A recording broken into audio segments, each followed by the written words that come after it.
I would like to call on Dr. R. Cheran, who is an associate professor in the Department of Sociology, Anthropology, and Criminology at the University of Windsor, and senior research scholar with a project on political conflict, gender, and people's rights at the Center for Race and Gender, University of California, Berkeley. He is also an external researcher at the York Center for Asian Research and a prolific poet and scholar in the fields of Tamil studies.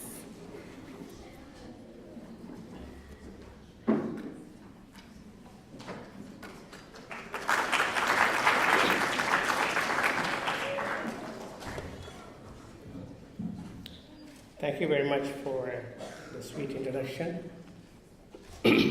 As you said, I'm an academic, and I'm also basically I'm a poet. I'm a writer. So my comment to you today, and by the way, I'm so glad to see so many of you are gathered here to listen to the past, present, and the future of Tamil culture and Tamil. I would like to begin by telling you an anecdote, a true story that happened to me when I was a student at York University writing my PhD thesis. It was a long time ago, and I used to take the subway from Downsbury to downtown. Because those days there was no Downsbury subway station. The last subway station at the time was Wilson. So I used to spend a lot of time in the library, and I used to take the last subway from Wilson station all the way to Spadina, where I was living at the time. And most of the time, halfway through the travel, I fall asleep. I wake up at the Finch subway station. Right? This happens to all of you. You might know if you start using the library. And on several occasions, I notice and I communicate with our Tamil elders traveling back and forth. And one particular day, it was around 12:30. I boarded the subway train at Wilson, and I was reading a book in Tamil. And there was this young, nice gentleman, nice and old gentleman, old in quotes. He was looking at me for a couple of stations passed. And then he started talking to me and said, "Oh, okay, so are you studying at York University?" I said, "Yes." Then he started talking about his 5 kids, 3 sons and 2 daughters. He said, my two sons, they are doing extremely well. They have become engineers, and one is working for the provincial government, the other one is working for another big firm. And my 2 daughters, they are also extremely well. Both of them have become medical doctors, and they're all well. My 3rd son is the problem, right? So he kept on saying this to me, and he would not divulge what exactly the 3rd son was doing. So I've been trying to get this thing out of his mouth. Okay, tell me what exactly your 3rd son is doing. So he was, okay, so my 1st son was, he became this kind of thing, and he had about 15 patients registered, all this kind of thing. And by the time the Dupont station came, so I was supposed to get out of the next station, so I couldn't simply wait. I lost my patience. I said, "Okay, why don't you tell me what exactly your 3rd son is doing?" Then he said, "Well, he's studying Tamil and he wants to be a Tamil writer and a poet." So this Spadina station came, and I was about to leave, and he said, "By the way, what are you doing?" "I'm a Tamil writer and poet." The reason why I started with story is to think about, as students, all of you would know, what are the metrics of success, right? By which the community or the family or the parents decide. What are our own metrics of success? Is it simply the accumulation of wealth or the material benefits?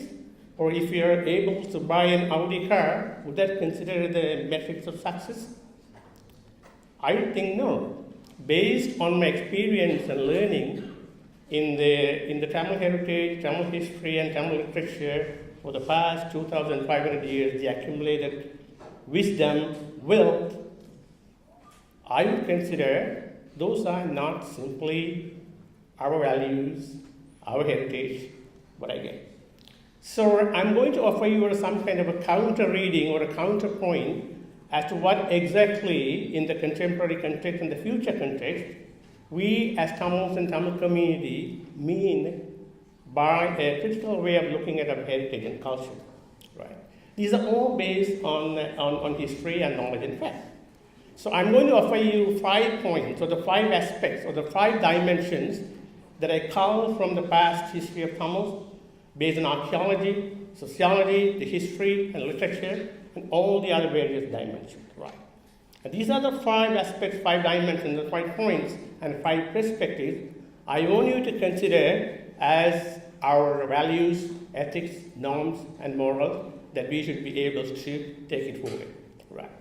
And before I offer you the first 5, I also want you to ask one simple question. Instead of saying, we are proud of our culture, our heritage, our identity, we need to be asking ourselves, what have we as a community, what has we as Tamils contributed not to our own culture and history, but to the human civilization, to the world civilization. We should be able to identify the points and substance that we can proudly claim that these are the ones we have contributed to the human civilization. Can we do so? Can we identify? Yes, I'm giving you one. Number 1. The first point is that we have a long history of celebrating language, literature, and poetry. As you may know, that the oldest Tamil classical poetry is almost 2,600 years old in the Sangam poetry. Right. So we have a continuous traditional literature, language, and poetry, which not very many languages in the world have that one. So Tamil is the classical language. And it is not only a classical language, but it's also a living classical language. The most of the classical languages are dead and gone. Right. Latin, Sanskrit. But Tamil lives on. Right. That's a one unique aspect. So one of the most important contributions that Tamil language and culture contributed to the world civilization is our greatest literature and poetry. Right. So we need to understand and respect and learn the language and poetry. That is number 1. Right. Number 2, this is what I call the celebration of language, literature, and poetry. Number 2 is the celebration of diversity. Celebration of diversity. You know, there are one of the songs that classical Tamil song says, Yadum Ure Avarum Kali, right? Every country is my country. Every king is my king. Right. So perhaps Tamil is the only language in the world, in the entire group of languages, that has a secular tradition. By secular tradition, what I mean is, we cannot simply associate Tamil language and Tamil culture with one particular religion. Unlike English or Latin or Greek, it goes to Christianity. Unlike Persian or Arabic, that goes to Islam. Right. Unlike Hebrew, goes to Judaism. When it comes to a classical language, perhaps Tamil is the only language, the one and only language that consistently persisted, sustained, and articulated a vision of inclusion and diversity. We have a history of Tamil Buddhism, Tamil Jainism, Tamil Christianity, Tamil Islam, Tamil Saivam, Tamil Shaktam, Tamil Vaishnavam. Right. You cannot locate any other language that has so powerfully absorbed, cherished, and articulated this belief. So this is the idea of diversity. And we are born with, no, I wouldn't say we are born with the diversity, but the heritage and culture that we should be talking is this kind of inclusion, diversity, and cosmopolitanism. That we have a tradition of more than 3,000 years.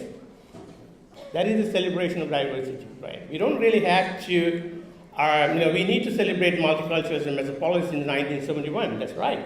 But we have a long history, and we should be proud of that. That is point number 2. Point number 3, we have a tradition and history of celebrating work and labor. Does anyone know the word coolie? Tamil means coolie, and we celebrated it. Right? You wouldn't know, you wouldn't understand, no one would have told you about the celebration of work. But if we go back to, say, about 3,000 years in history, we have a very strong tradition of maritime trade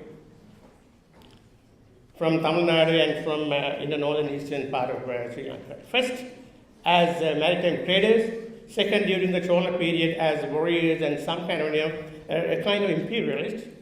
And third, as slaves, indentured labor to various parts of the world, right? And Tamil labor was responsible for the building of the city of Singapore in Malaysia. And the Tamil labor is responsible for the building of the Burma-Siam, what we call the Death Railway. And Tamil labor is responsible for the success of Ford Car Company in North America. You cannot simply imagine the Industrial Revolution and the Ford Revolution and the automobile revolution in North America without Tamil labor. You know why? What exactly they needed was rubber. Without rubber, you cannot simply comprehend automobile industry. The rubber came from Malaysia. And who tapped rubber? The Tamil labor. Right. There was a huge dependence on Tamil labor in Malaysia and other parts of that part of the world, where they kept sending rubber, right, in large tons to North America, especially the United States, where the automobile industry thrived. I can go on saying all these kind of other aspects of Tamil labor, with the Tamils as laborers in various parts of the world, how they contributed to this kind of thing. But this particular aspect of Tamil history and Tamil heritage has not been documented well, has not been studied well. That is number 3. Number 4, its most important aspect is we have a history of celebrating equality and justice. Right. In the early Tamil society, we never practiced caste system. It wasn't there. If anyone familiar with the old literature, it talks about diversity. It talks about different groups, different kinds of people, but there is no evidence that hierarchy existed. We don't mind having different kinds of people, various cultures, various practices, various food habits. But the point is, as long as we bring in the idea of hierarchy, then that is the issue. But in the history, we celebrated equality and justice. Right. It needs to be rewritten. And finally, this is for me as a writer and poet and as a Tamil is very crucial. We celebrated love. Right. All kinds of love. Legitimate, illicit, right? All kinds of love we celebrated. Yes. In fact, the meaning of the word Tamil, it has 2 meanings. The first meaning is Tami in Tamil means solitude. So in one sense, Tamil means someone who can enjoy solitude. And second one is love. So in the there are some traditional poems that would say, if you do not know Tamil, or if you do not understand Tamil, if you are not Tamil, you cannot make love. I'm not making it up. Right. The celebration of all kinds of love is part and parcel of a system, tradition, culture that we need to be proud of. Right. On that note, I'm going to tell you one simple poem that celebrated love 2,800 years ago, and what kind of love, and I will close it. I will say the poem in English and Tamil. Right. I'll read it and I will explain it. Right. The poem goes like this. Yayum, Nyayum, Yara here. எந்தையும் நுந்தையும் எவ்வழி கேளி, நானும் நீயும் எவ்வழி அறிதும், செம்புல பேர் நீர் போல அன்புடைய நெஞ்சம் தாம் கலந்தனவே. The metaphor that comes out of the poem is pouring rain and red earth that mixes. The meaning of the poem is, what could my mother be to yours? What kin is my father to yours anyway? And how did you and I meet ever?